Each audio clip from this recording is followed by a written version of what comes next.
All right, guys, my first video in several trading days. I actually did one on Friday, but there was something wrong with the file, so I didn't upload it. And yeah, it is what it is. So this is my first video in several days. I'm looking to get back into daily videos again because I really like it, nice and accountable, and I enjoy it. But one takeaway from Friday, one thing I was going to say is obviously we had a smash. As you can see here, I'm showing my gold chart here. We had a smash in gold and silver. And if I remember correctly, it was about 1.5% down. Now you can see silver made back a lot of the lows there. So that was not that bearish. And gold did actually bounce nice off 2000 and then into this channel. These lines I haven't touched actually since I put them up. And that was before Friday. So you can see this channel is really working well, especially on the low side. But the point is, although gold and silver were down 1.5% after this massive surge here, and I thought we were going to keep going, by the way, I actually thought silver would get to 27 or test 27. It didn't, it just got smashed. But still, okay, it's down a little bit now, but that's still pre-market. We've got quite a few things going on this week. But the point is, on this huge down day, the miners were flat, and that's very bullish. You know, when you see a 1.5%, and actually it was more, I think it was like 1.75% down day in gold and silver should have been down more than gold, to be honest. So that's also bullish. But you'd expect the miners to be down 4%, you know, the GDXJs. Instead, look at that. You know, it almost closed green. And it actually was at one point green. That's extremely bullish. And actually, I prefer a day like Friday than a day like Thursday. Thursday made a lot of money. It was very good, everything up. Friday, I was basically flat, but I own a bunch of miners. And if the metals are down 1.5%, 2%, but my positions, the miners, are flat, that's amazing. You know, I've made up relative to the price that the earnings of the companies I'm invested are based on. So I actually prefer, obviously, I prefer to make money, but I think the better day is the day where you don't lose money, but the underlying metal is down. And for those people who own the metal, obviously you don't like to see the metal go down unless you're planning on buying more. But if you own the metal and miners, chances are you're probably happy with that day too. Because the leverage is really on the miners on the upside. So yeah, I thought I'd mention that. Now let me just go straight back to regular scheduled programming. So S&P, obviously a lot of things happened since Friday, even though we're just Tuesday now. So we bounced, you know, that bounce was strong on Friday. Look at this. I didn't think we were going to get anywhere near as high as we did, but we did. So I just have to reiterate, resistance remains 418, right? Just as it did at the last time we tagged it up here. And on the downside is 404. Let's say it closed below would really make the difference. So for me, let the chart do the talking. We're right in the middle of the range. Looks like we're going to open lower. Now, today we do have a bit of news. You know, I think we've got two Fed speakers who are going to announce some whatever. They're just going to talk their book. Then we've got CPI. I think we've got CPI today. And then on Friday, if not mistaken, is initial jobless claims and then PPI.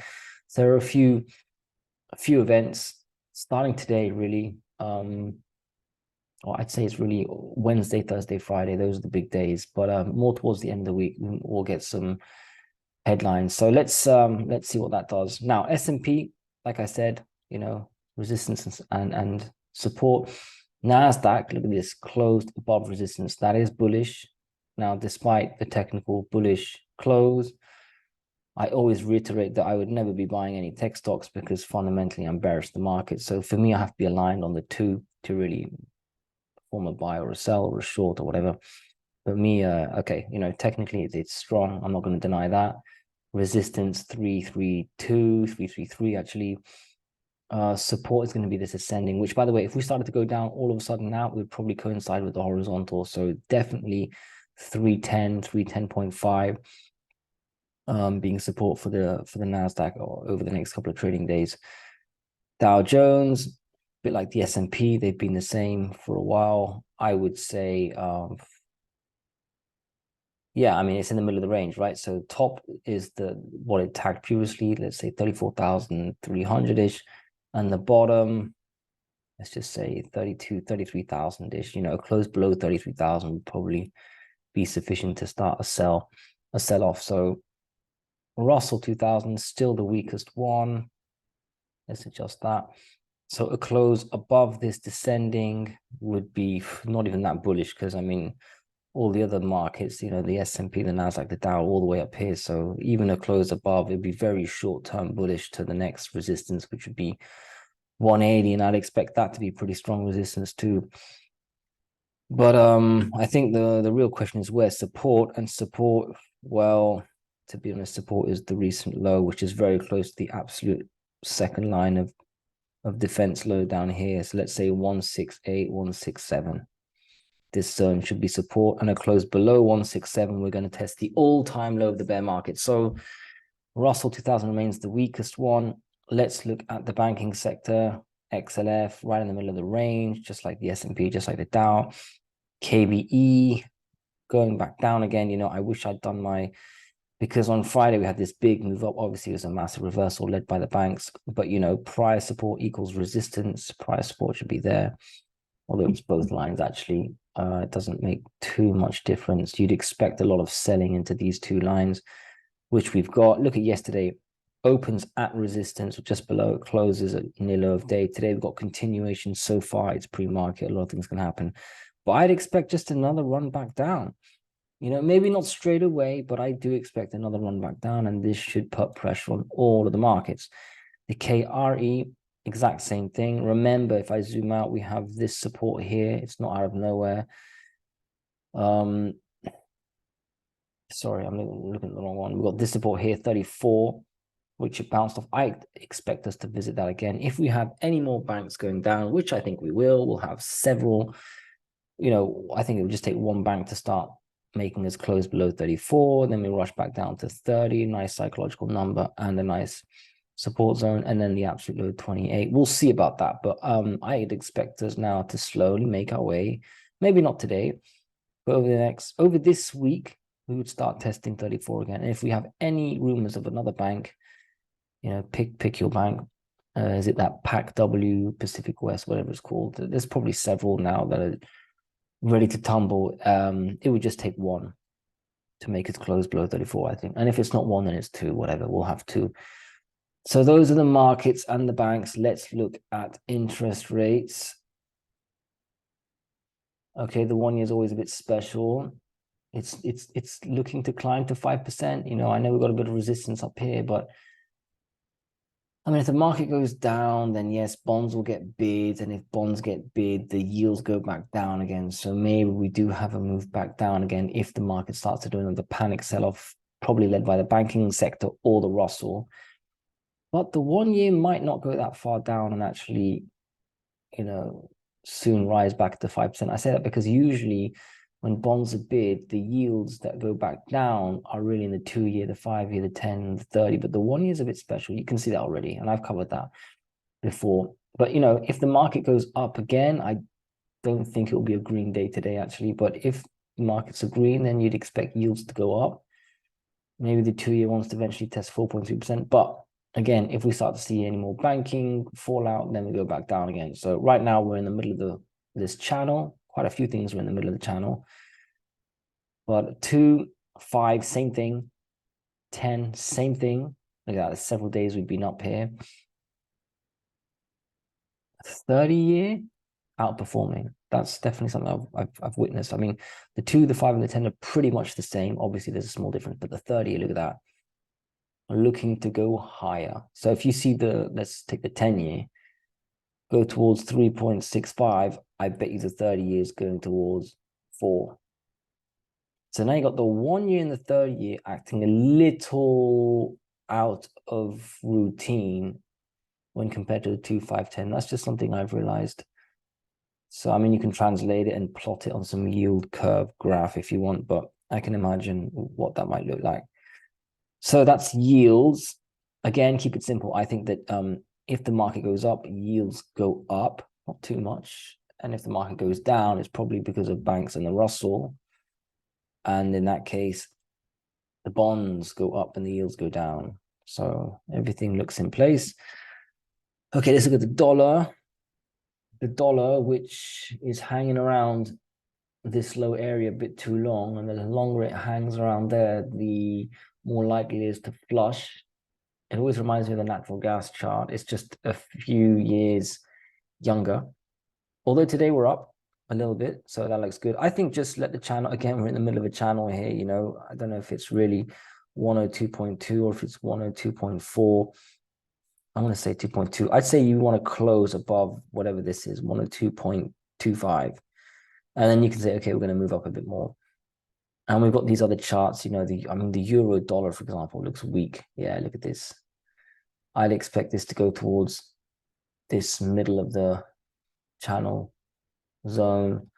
And that should help the dollar out. So euro, USD looks weak. US dollar, Japanese yen looks kind of strong, wants to go back up here. And the pound, maybe retest breakout zone, but the pound's pretty strong, so I don't expect that to be down too much. But yeah, you can see overall how the DXY is up. Let's see, you know, let's see if we close above 102.25.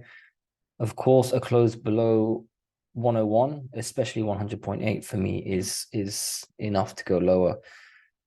So yeah, that's the dollar. Let's check out commodities, copper, a bit like the dollar, a bit like natural gas, not really, but you know, hanging around this low zone for a bit too long.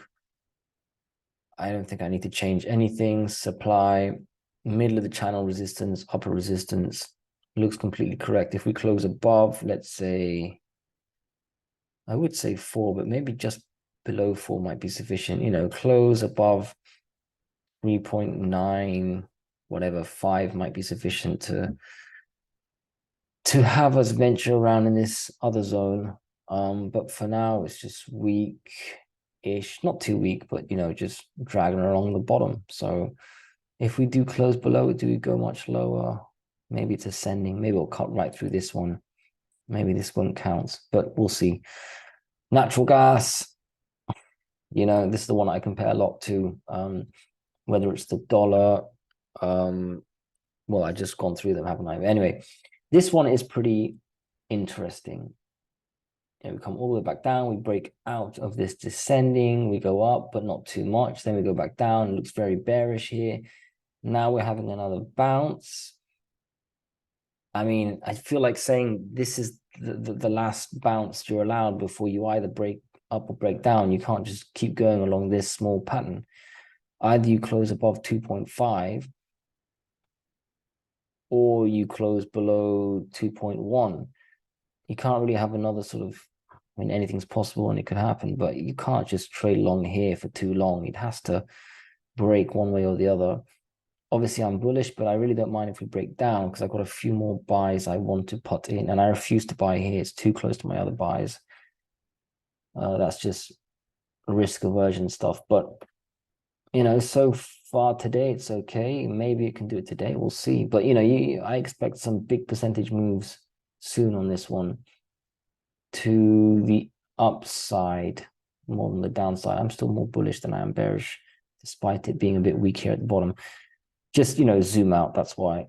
For me, it's fundamentals and technicals. You know, why am I invested in gold, silver, and the miners? Because fundamentally, I believe in them, and then I just hope to get the best one based on technicals. You know, if the stock has gone up too much, like Gold Fields, for example, I'm not going to start buying that. I'm actually more inclined to sell it and buy another decent stock, gold or silver miner, which is underperformed. So yeah, I sometimes just have to remind myself by zooming out. Okay, oil, you know, is this a double bottom attempt?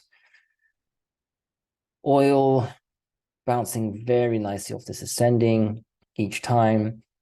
Although if it visits it again, you know, I don't believe too much in triple bottoms and triple tops. By that, I mean, you don't test a bottom 3 times, hold and go back up. I think it's more likely to break on the triple test to the downside, just like if it was to go and test, although this one's done it several times, hasn't it? So they do happen. But, you know, like triple tops, like gold is in a kind of triple top. Well, there's quite a few charts I could choose from. But the point is, you know, the bounce is nice. It's bounced a lot, very quickly, quicker than last time.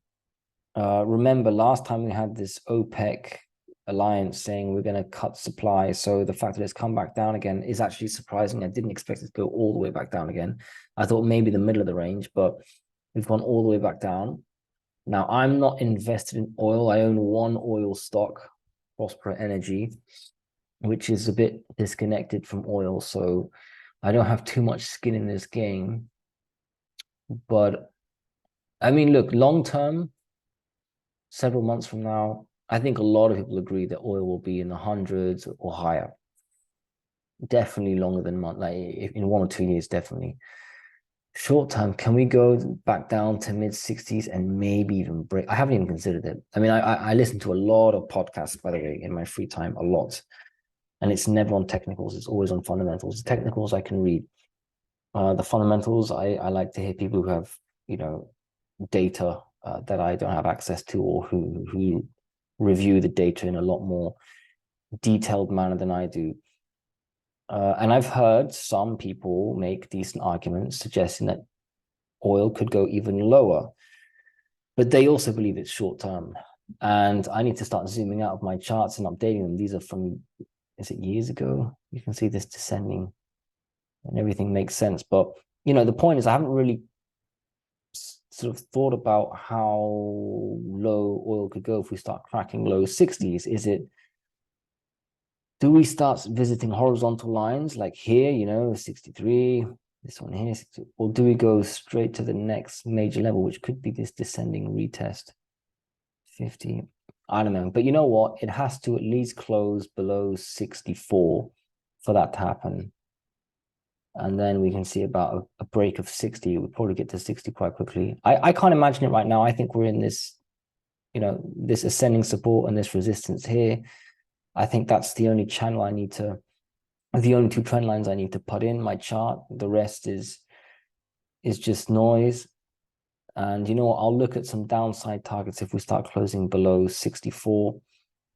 I know it's possible, but still, medium and long term, I'm bullish. So I don't want to get too caught up in a particular possible scenario that I don't believe in medium to long term.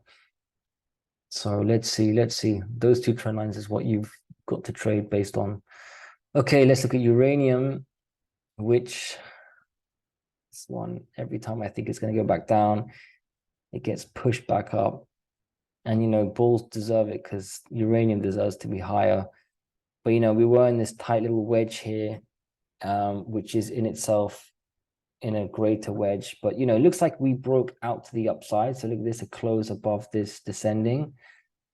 I think that was sufficient to push it up and test the top resistance, which it did yesterday. Now let's see what happens. Do we start closing above this line? Do we start closing above 20.5, for example, and start venturing towards 21, 22 and start testing this upside? I think that'll get a lot of bulls enthusiastic.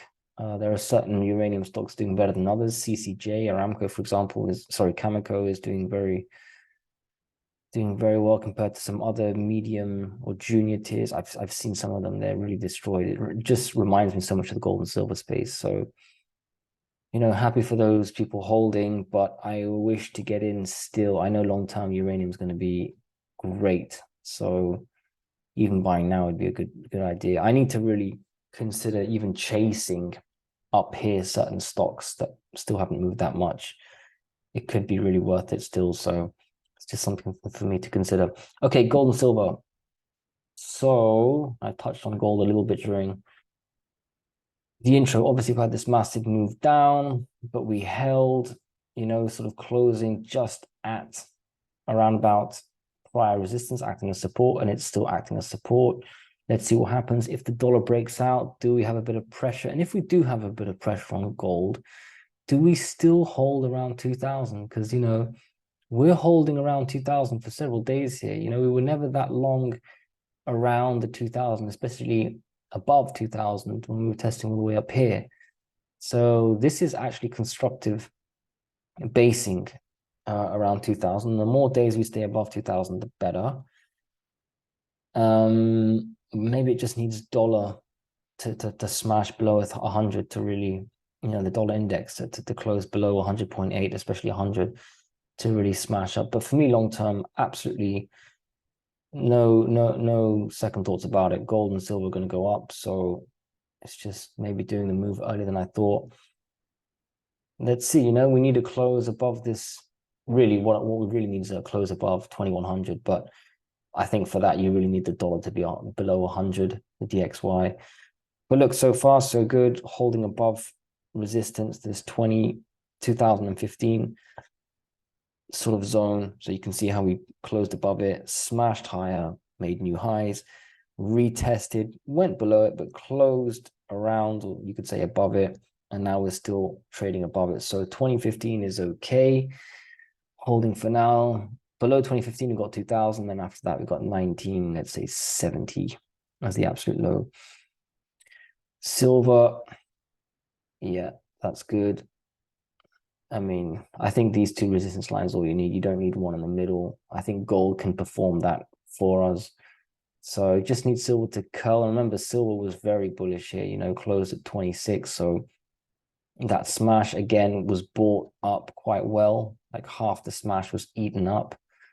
And we're not yet testing the lows of that. I don't think we will. So let's look for a little curl and basically a cup and handle within another cup and handle. Everything's cup and handle in the metal space. But you can see here's the cup. We're trying to form a little handle. And if we start to close above 26, then we go to 27. Maybe I was delayed by a few trading days, but this could take, you know, 2, 3, 4 trading days to do if it's going to do it.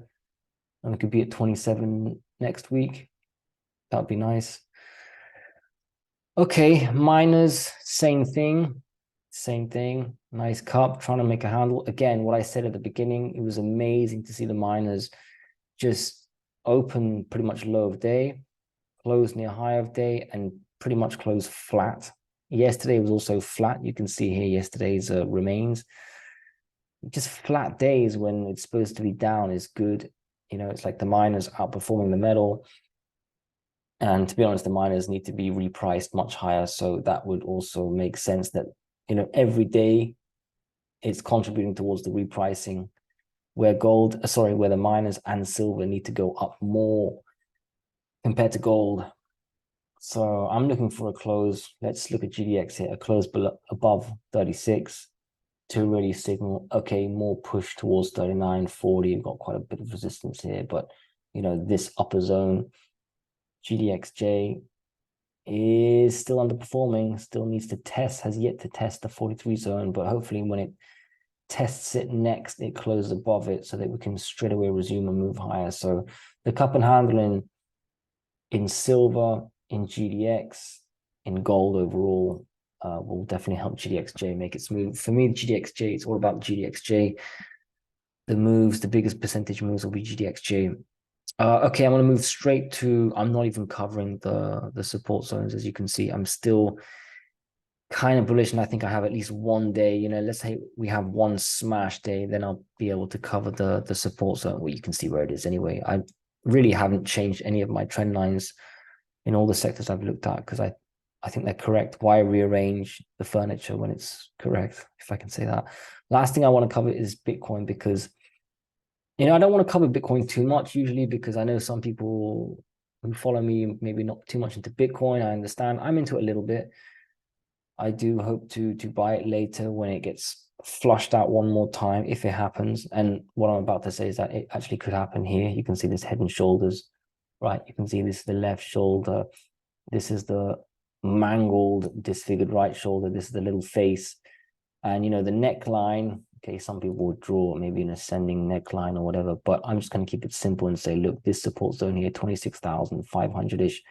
We start to have a candle that closes or even ventures below it, could be enough to trigger the stop losses, but a close below, and then we can start looking at, okay, at least 25,000 because it'll overshoot on the downside. I don't think 25,200. I think it'll actually be 25,000. And again, it will go below that. And this is your last line of support for the 20, and that's 24,000 already, isn't it? So 25 to 24,000 could be support. But yeah, sorry, I forgot to finish what I was saying initially. Bitcoin, you know, I don't focus too much on Bitcoin. So those people who really want hardcore technicals on Bitcoin and all the altcoins, they're probably going to look at other channels. Me, the one advantage I have is I'm a bit objective because I don't care too much. You know, those who like gold and silver, we feel like we have a sort of a bit of an alliance with the Bitcoin, the crypto community, because it's a libertarian philosophy still, right? It's honest money compared to the fiat stuff. So I think there is an alliance. It's just there's a bit of a tug of war for the attention because a lot of the money either goes into Bitcoin or gold, silver, or both. Me, I'm, I don't know, 2% into crypto. But if there's a smash, and I think it's been quite hard to call Bitcoin, but the news of, is it Coinbase? I think Coinbase is looking to go to the UAE, but no, it was something else. It was Binance halting withdrawals and all that. I think that's led to an extra 2-3% drop here, which is now creating a head and shoulders, which is probably all you need to flush down. I don't know how well Bitcoin's really done with this banking crisis. I feel like gold's done better, even though Bitcoin has a good solution to the banking crisis. So yeah, I just feel right now, if you'd ask me right now, what do I feel? I feel like we have lost a bit of momentum. If we were going to test 30,000 and close above it and blah, blah, blah, which we did just for a few seconds here, it would have done it. And now we've lost momentum. And if we have any test of this zone, especially close, like I said, expect the flush. But because of this huge candle rally from the banking crisis, I don't really expect it to go down too much. But I'll tell you what, if we start to go down a lot, this ascending will probably coincide with the low of this flush here-ish. So I'm going to add this extra line here, if you see what I mean. I don't expect a drop like that.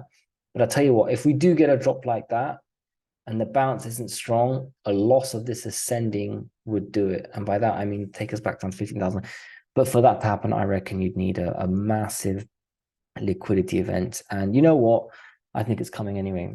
The banking crisis, yes, it's good for Bitcoin kind of as an alternative. But I'll tell you what, when all the markets are down, when JP Morgan's down 7% and Meta and Face or whatever, Google, all your top blue chip large caps are all down 10% because it's a panic sell everything kind of event, which we haven't seen in months. I think we haven't had an S&P down 6%, 5-4%. We haven't had those days in a while.